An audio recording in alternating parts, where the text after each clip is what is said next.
What's up friends, today we are starting a brand new series that I'm calling Void My Warranty.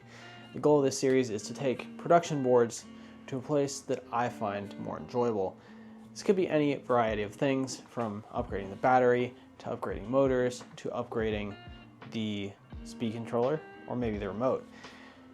The possibilities are endless, but in today's episode, the very first one, we're going to be upgrading the Ripple. And this thing has a very small battery, and it's something that always causes me trouble on my range test because I like to use this as the final get home, and it doesn't have quite enough. So today we're going to upgrading the battery. To what yet? I don't know. It's going to take some disassembly and seeing what we have to work with. Hopefully you guys will enjoy this series. I'm aiming to make it more like the squeeze build. If you haven't seen that, check it out in the iCard. But it's going to be a hybrid of voiceover and B-roll and some active building. But we're just going to see where this takes us. Hopefully you guys enjoy this series, and let's get started on the first episode.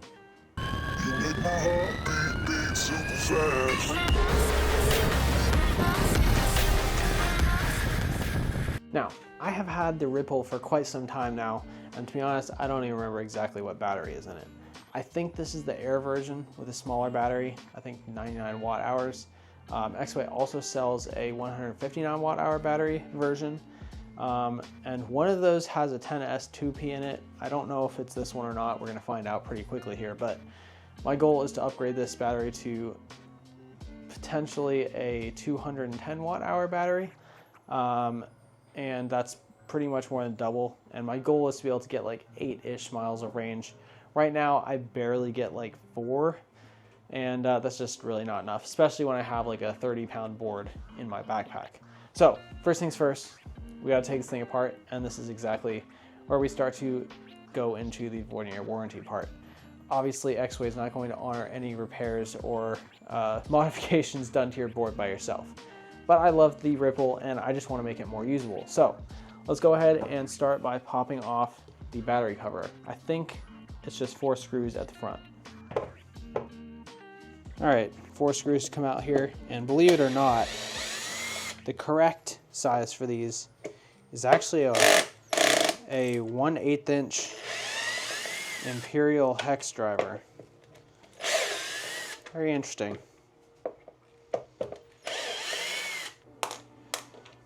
In the back here, we've got a couple Phillips head screws that appear to hold on the connection to the motors.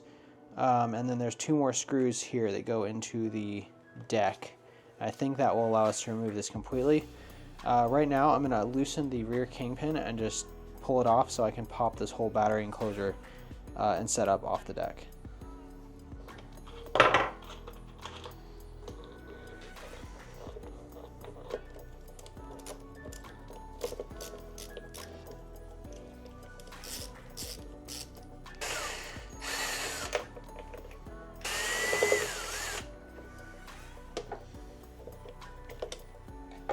Alright, so we pulled off this little cover, we pulled off the rear screws.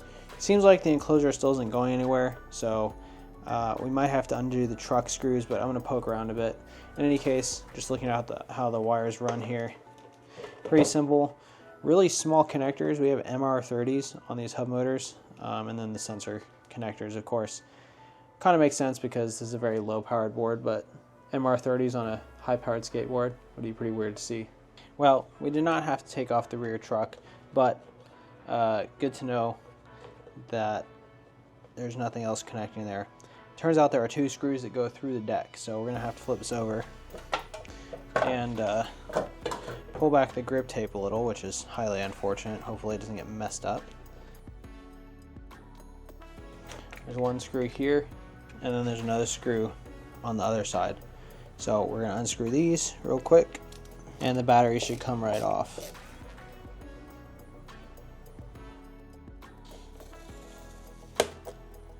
Dang.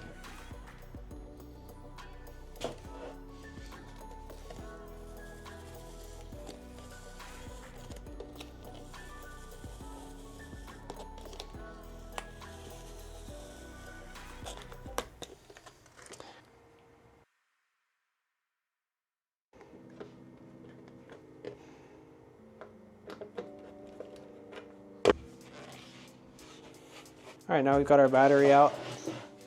we can take a look at what's here. It looks like you do need to take off 6 screws first, so we'll pop these 6 out, take off the rubber, and see what's behind it.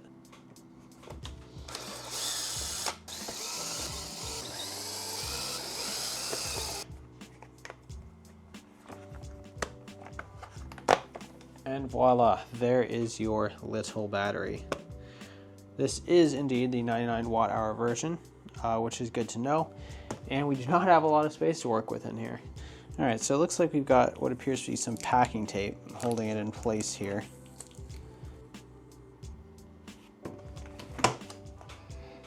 So there's some adhesive underneath the battery, and we're just going to carefully use this plastic crowbar to slowly pull it out.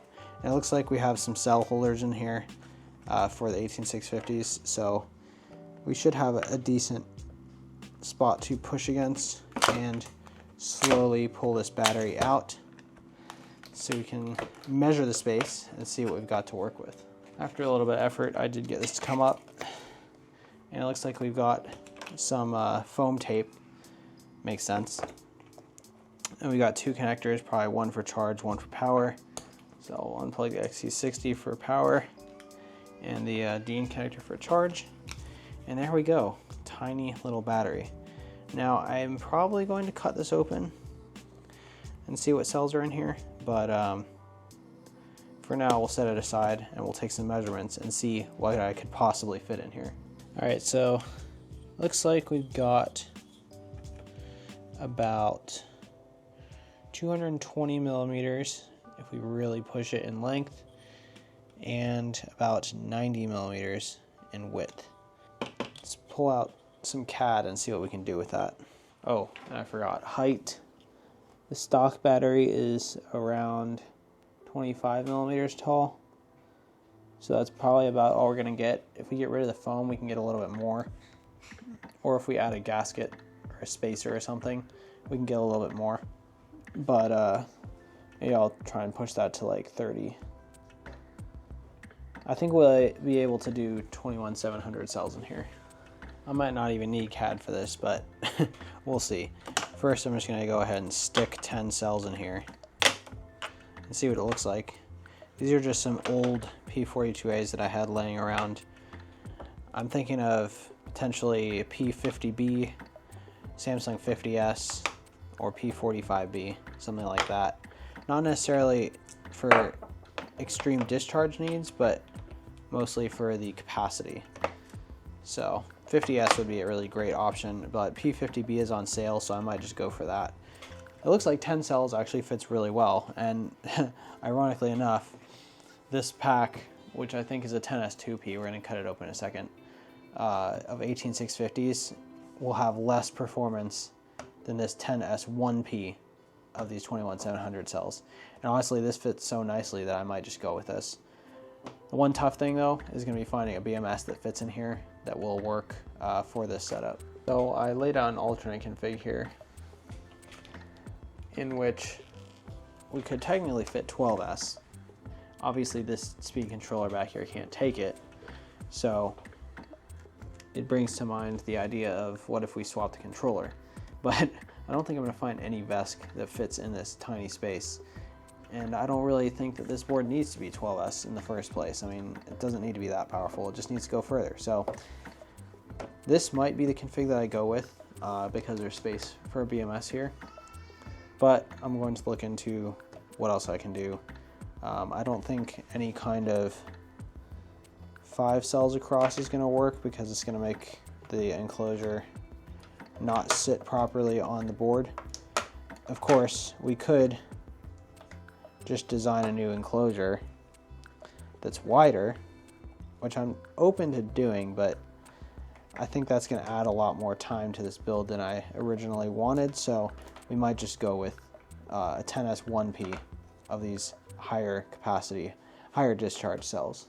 All right, well, it looks like it's not quite exactly in the orientation that I expected, but it is a 10S 1P of 18650 cells, of which the variant appears to be INR 21700-30SG WC232 TP J2. I'll have to look up what this is. I'm not sure what brand of cell these are, probably one of the Chinese brands. Either way, it seems decently well built. I didn't actually ever have any issues with it, besides that it did sag a lot at low voltage. Actually, even at full voltage, it would sag down 2 bars just because I think these cells are not very powerful. So this 10S1P idea here is going to be way more powerful than this one. We just need to find a BMS. At this point, it was time to start the CAD design. I knew that I had wanted to do a 3D printed cell holder in this pack from the get-go because usually it ends up being easier in terms of welding and whatnot. So I decided to put everything into CAD, and for me, I like to start with the base dimensions. So you can see that square on the bottom there, or rectangle, that has the maximum dimensions that I can go to. And then I started working on the cell layout, and this is the first layout that I went through. The final did not look like this, but I laid out this set of cells, and then I didn't have a model for the BMS, and I wanted to be a little bit more precise, so I decided to create a fully detailed model of the 14S JBD BMS. Probably did not need to go into this much detail, but I felt like it at the time, and I pretty much made it a completely detailed model down to the millimeter. So good to have for the future, but definitely not 100% necessary. This could have been done with a box, which is what I would typically do, but I just felt like putting in extra effort. In this particular circumstance, it was useful to know where the wire exits were so I could create a channel in the battery cell holder to run the discharge cables through. And it was also super useful for me to know where exactly the plug for the balance connector would end up at, so that I could make sure it aligned with the appropriate spot on the cell holders.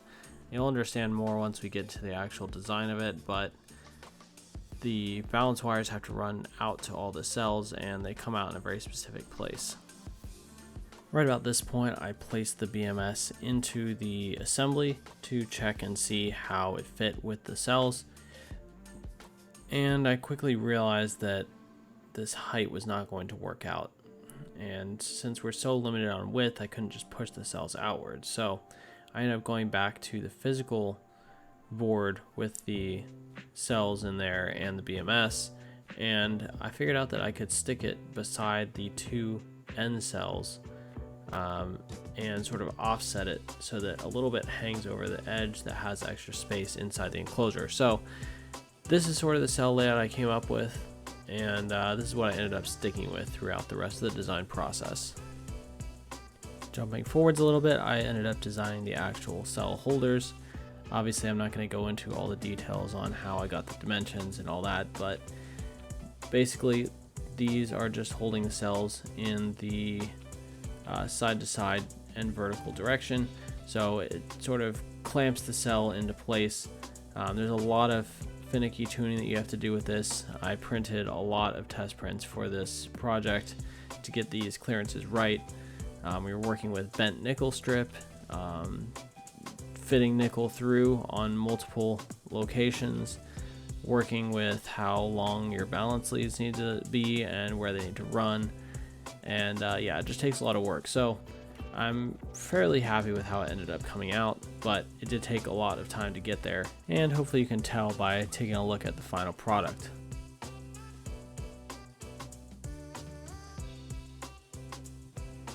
After finishing the design, it was time to get to 3D printing, and man, I ended up with quite a few prints, and most of this was just getting the fitment around the cells right.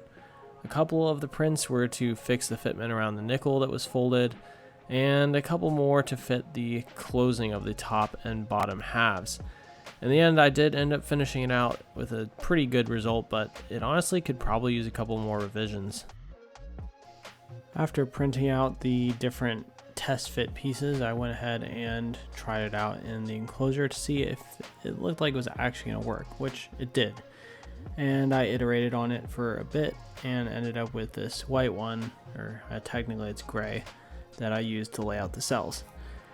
After that, it was time to start welding, and the welding for this pack is a little bit weird because I have several parts of the nickel that get folded. So the orientation of the nickel strips and balance leads was very important and definitely a little bit confusing if you've not seen it before. I'm going ahead and putting some insulation there in between the folded bits just to make sure nothing can rub through onto the shoulder of the positive side. Very unlikely, but good to have extra safeguards.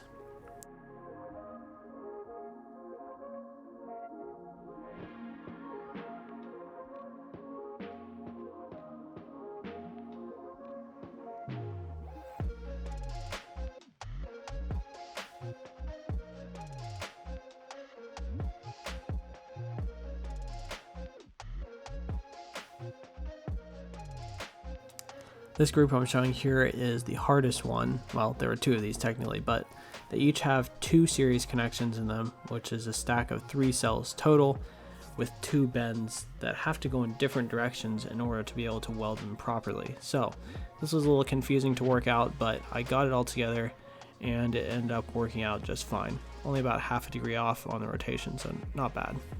Alright, so we're down to welding the ends of the pack here, which is a little bit annoying because we have them 2 stacked now, but I did plan for this. So basically we're just going to be welding these vertically. If you don't know what you're doing, I definitely don't recommend doing this, but I have done a lot of welding up to this point and I'm pretty confident in my placement. So we're just going to go ahead and get our 3 weld pairs on the positive. Make sure that we are lined up,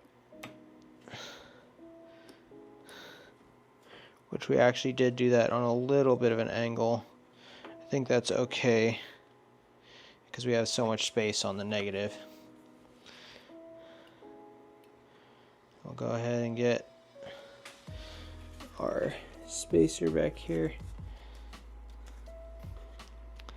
and pop down couple pairs here.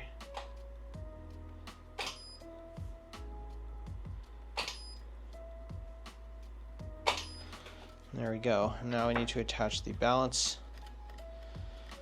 And I don't usually like these being on the positive, but since we're flipping this around and putting it back there, I think it's going to be necessary because I want the balance lead to come out over here because of where the rest of the balance leads are going to go. So we're going to put an extra piece of fish paper behind this, I guess, balance connection, just so there's a little bit extra insulation when we fold it up and put it in the board permanently. Now we're just going to up our battery welding to about 46 joules for the double layer. You do have to be careful when you're doing these double layer welds.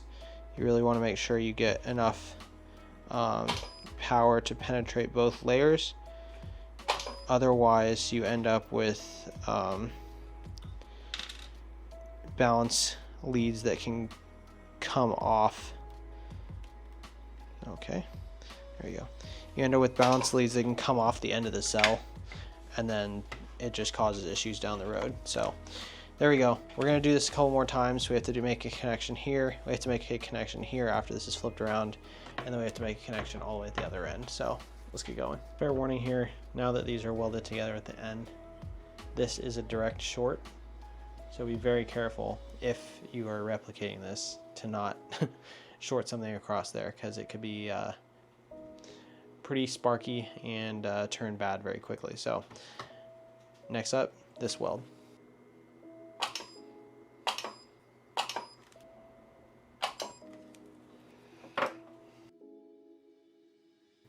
Now that the welding was done, I needed to prepare the BMS, and first thing was taking off the old charge/discharge wires because they're just too big for our application. So I ended up switching to 14 gauge instead of 12, which is more than enough for what we need, and it fits much nicer. Additionally, the blue one needed to get put in a different orientation. I added a little bit of fish paper here to make sure there was no chafing, and then slotted it into spot. The charge port is fine on this board. It's a little barrel plug, but I decided that I wanted to change out the leads from the DIN connector to an XT30 just for consistency and the extra current capability. So I swapped that out, put some hot glue over it, and sealed it back up. After that, I needed to fabricate the charge and discharge wires. So I stuck the battery in there, got it all laid out, and tried to figure out exactly how long they needed to be. Ended up attaching the negative charge first, and then worked out the rest of the Discharge XT60. You'll notice it looks a little bit weird because there's two red wires on it. One of them I actually marked with a Sharpie mark down the side of it, and this is mainly because I ran out of black wire. They are the positive and negative of the pack. For the BMS, I ended up having to modify it with a little bit of a strip of wire to short out the pins on the back of the balance connector to tell the BMS that it's a 10S pack. And there's a wiring diagram coming up that you'll see.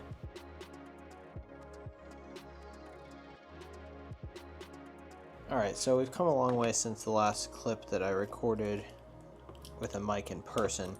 I've just laid out all of the balance leads to where they are supposed to end up. Some of the paths are not the best, but you can only do so much with crisscrossing, so I'm just going to make sure everything is glued really well, and then I'll probably put some foam strips on top to pad against the deck.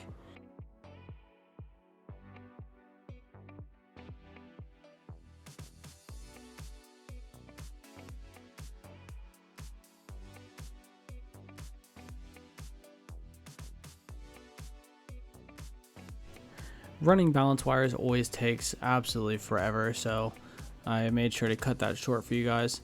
After running all the wires, I had to go ahead and solder them. Well, cut them down and solder them.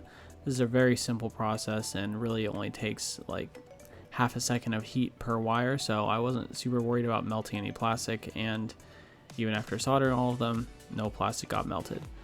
You really should do this with the balance leads disconnected from the BMS, especially if you don't have the charge negative connected, but I had it connected there for a second and it was okay. After that, I needed to weld on the positive and negative to the ends of the pack. I left these off on purpose so I wouldn't accidentally short it out while I was working on it, and it's a pretty easy connection later. Usually I like to leave these off so I can solder onto them with more heat, but since this was a single 14 gauge wire, it really doesn't put much heat into that connector at the end.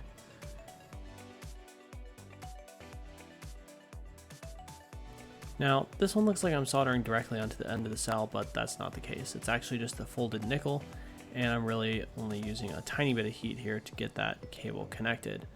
And like I said, it's still a red cable, but it has a black stripe down the side, so I know which one is negative. That goes directly to the B- and then meets with the Discharge XT60. Alright, so we are actually nearly done here. I've put a lot of the finishing touches on this. Got glue to hold down most of the balance wires. Got some fish paper on the end. I need to cover the side still, but I'm going to do a fit check now so I can position the positive and negative wires in a permanent way. They kind of have to fit in here in a very specific orientation, otherwise it won't go. I already know that this is going to be very tight, so I'm expecting a bit of a squeeze here, but we're going to try and do it carefully. I know for sure that the hot glue on the thermistor over here is going to squish pretty hard. That should be okay though. I just want to make sure I'm not pinching any wires. As you can tell, it's very tight back here. There's barely enough room for the XT60 connectors, but it should work, and we should be able to fit everything. Just. I do really want to put heat shrink on here too, but that might be too big of an ask. We'll see. So we have discharge connector here, and then we have the charge connector here. So technically, we can charge the pack now, and we can discharge it now because it's all wired up. I actually already connected the app to this, set it to 10S, and it connected up just fine. All the cells are sitting pretty at 3.5 volts. One is at 3.499, but I think that's fine. It looks like I'm just going to use a little bit of tape along the edge here to hold this wire in place. So I'll put that one right there, pull it down straight along, and just go straight over. The thing that I'm a little bit concerned about here is the packing of these two connectors.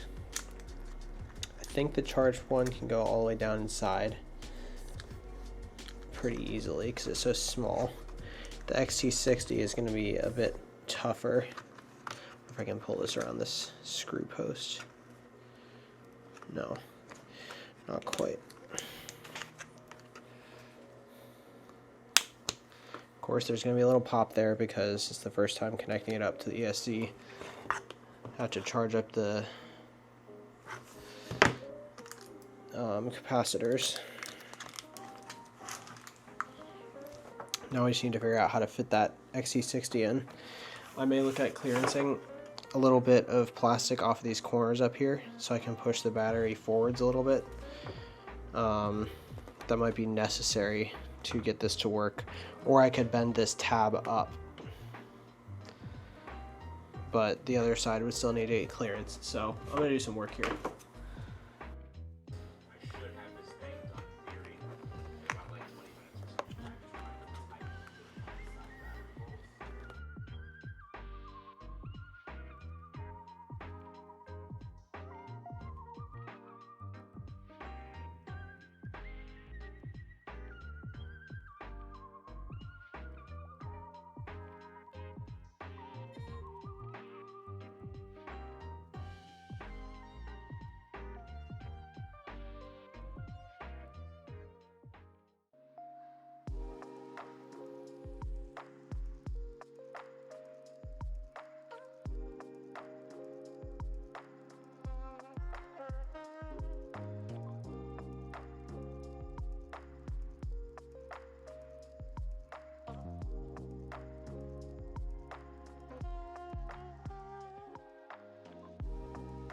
Alright, we have now come to the end of the Ripple upgrade video, which I'm calling the Super Ripple.